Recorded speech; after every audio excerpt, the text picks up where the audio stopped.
যে পুরস্কার শাকিব খান ভ্যালু দেয় না, যে পুরস্কার শাকিব খান ভ্যালু দেয় না, মেরির প্রথম আলো, সেই পুরস্কার দিয়ে আমরা কি করব?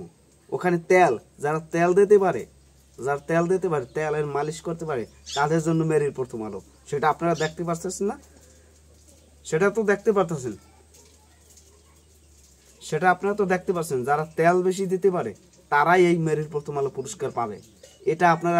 এটা বাংলাদেশে হইয়াছে সব সেক্টরে। যেখানে শাকিব খান প্রথম আলো ভ্যালু দেয় না, সেখানে আমরা ভ্যালু দিতে যাবো। তেল মারতে পারি না, আমরা তেল মারতে পারি না। আমরা হচ্ছে প্রকৃত ভালোবাসা। শাকিব খানের এক একটা পুরস্কার, এক একটা মেরির প্রথম আলো, এক একটা জাতীয় পুরস্কার, সেটা আমরা শাকিব খানের এই যে নতুন উদ্যমে নতুনভাবে আমরা প্রেজেন্টেশন করতে পারছি, আমরা যে এই যে আলোড়ন সৃষ্টি করতেছি, যে আমরা এক একটা বম্পার সুপারহিট, এই যে রাজনীতিটা করছে মূর্খরা, ওখানে যারা আছে সব মূর্খ না হলে ঈশ্বর গানে কিভাবে না পায়, না পায়। শাকিব খানের জানি, শাকিব খানের সাথে রাজনীতি করবে, শাকিব খান পুরস্কার পেলে তাকে কি বলবো, যে তাকে অনেক ভাষা ইউজ করতে ইচ্ছা হবে, কিন্তু তাকেও সম্মান হানি হইবে না যে শাকিব খান এতগুলো পুরস্কার পেয়েছে, 8 বার পাওয়া গেছে, জাতীয় চলচ্চিত্র 4 বার পাওয়া গেছে। এই মূর্খরা, ওখানে যারা মূর্খ, কাজ নাই কাম নাই, তারা ওখানে বসে। ওখানে ভালো মানুষরা বসে না, ওখানে নাটকের শিল্পী তারা নিজেদের ছবি নিজেরা অভিনয় করবে, নিজেদের শিল্পীরা করবে, সবকিছু নিজেরা দেবে। ওখানে মুজিব তারাও দেয় নাই। মানে কি রাজনীতি ওখানে শাকিব চলচ্চিত্র যারা মেইনস্ট্রিম চলচ্চিত্র নায়ক, যারা কমার্শিয়াল নায়ক, তাদের কোনো ওখানে ভাত নাই।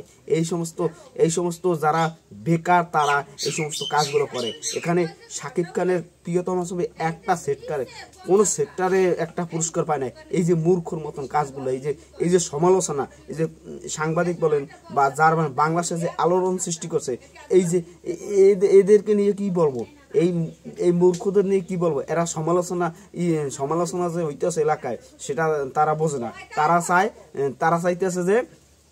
তারা চাইতেছে যে এখানে আমাদের কিছু, আমরা টাকা পাই, আমরা নিজেরা পুরস্কার, মেরির প্রথম আলো পুরস্কার দেব, নিজেরা আমরা সবকিছু করবো, নিজেরা করবো। সেখানে চলচ্চিত্র মেইনস্ট্রিমে যারা আছে তাকেও কেন দেবো? এইটাই তো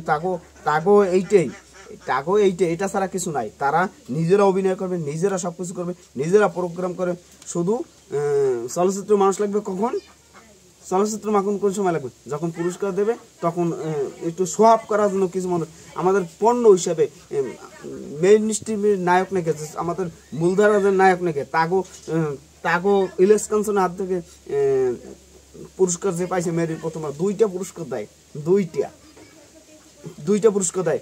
দিক ওটা আমাদের কোনো বিষয় না। মেনেছে যেখানে আমাদের বস মেগাস্টার যেখানে ইগনোর করছে, যেখানে কোনো মেরিট প্রথম কি হবে না সে নিজেও বুঝতে, ওখানে ফেয়ার কোনো কিছু হয় না। ফেয়ার 8 বছর ধরে দেখতেছি, 8-9 বছর ধরে দেখতেছি এই মূর্খর মতন আচরণ করতেছে, বাংলা চলচ্চিত্র ধ্বংস করতে চায় যারা কমার্শিয়াল। যেখানে 68 বছরে বাংলা চলচ্চিত্র সব রেকর্ড ভেঙে দিয়েছে, সেই ছবিটা একটা সেক্টর পুরস্কার পায় না। এই যে মূর্খর মতন আলোচনা, এইগুলো যে সমালোচনা চলতেছে, এগুলো তার চোখকে দেখার সময় নেই। তারা টাকা পাইছে, তারা সব শেষ। টাকার সাথে সাথে সব বিক্রি, এইটা হচ্ছে মূল কথা। টাকার সাথে সাথে সব বিক্রি, এইটা যদি পায় তাহলে গালাগালি তো ওঠে না। গালাগালি করলে কি হবে? টাকা তো পাইছি। এই হচ্ছে বাংলাদেশ কিভাবে আগাইবে, বাংলা চলচ্চিত্র কিভাবে আগেই যাবে, এটা আপনারা মাথায় রাখেন। এটা নিয়ে আপনাদের বিন্দু অত কষ্ট পাওয়ার কিছু নাই। এখন শুধু আপনারা এই তুফান নিয়ে ভাবেন। আজকে গান আসতেছে, আর এইগুলো নিয়ে আপনারা ভাবেন, এগুলো নিয়ে ভাবেন, আর কোনো কথা নাই। কিছুক্ষণের পর গান আসতেছে, এগুলো নিয়ে থাকেন। এই যে মূর্খর মতন যারা আলোচনা, এই মূর্খ শব্দটা এগো লজ্জা নেই। লজ্জা থাকলে কোনো দিন এই আগে কমার্শিয়াল দিতে হবে। যারা বেনিফিট দেয়, তারা যারা বেনিফিট পায়, তাকে কোনো মূল্যায়নই করতেছে না। যে ছবির কোনো ভ্যালু নেই, সেই ছবির পুরস্কার দেয়। এই সমস্ত পুরস্কারের আশায় লোভে চলচ্চিত্র যে যারা ভালো কিছু করে, তারা এনকারেজ কি কোনোদিন পাইবে? এটা আপনাদের কাছে প্রশ্ন। এগুলো কখনো পাইবে না। এরা শুধু নিজেদের স্বার্থ ছাড়া কিছুই বোঝে না। এই বাংলা চলচ্চিত্র মূলধারা কমার্শিয়াল ছবি যদি না হয়, যে 5 বছর পর একটা ছবিকে সেরা যদি পুরস্কার দেয়, তাহলে হইলেও কিছু।